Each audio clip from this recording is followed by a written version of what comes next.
السلام علیکم پیارے بچوں، آج ہم سبق چگلی کھانے والا اس کے باقی سوالات کریں گے۔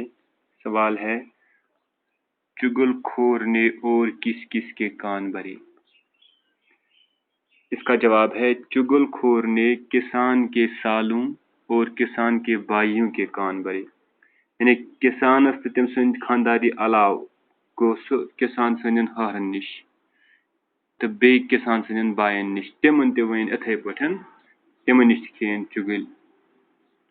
اس کے بعد سوال ہے، لفظوں کو اپنے جملوں میں استعمال کیجیے۔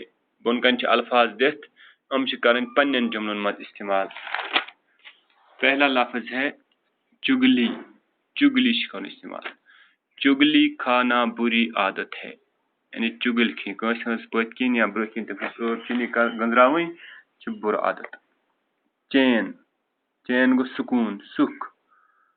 کسی کا اچھا کرنے سے انسان کو چین ملتا ہے، یعنی اگر کسی سے اصل سلوک کرو انسانس چھ دلس چین ملان، سکون ملان۔ کوڑی، کوڑی گو سہ انسان یمس کوڑ مرض آس، کوڑ بیمار آس۔ کوڑ کے مریض کو کوڑی کہتے ہیں۔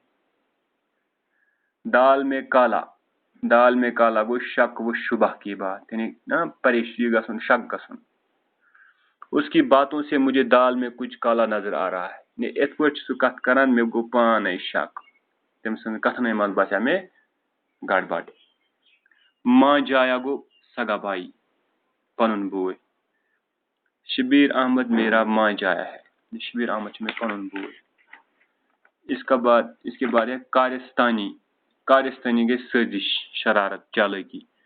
چگل خور کی کارستانی نے سب کو پریشان کر ڈالا، یعنی چگل خور سن سازش کر ساری پریشان، کسان، کسان سن خانداری، تم سن بھائی، کسان سن بھائی، سورے خاندان۔ وہ کوئی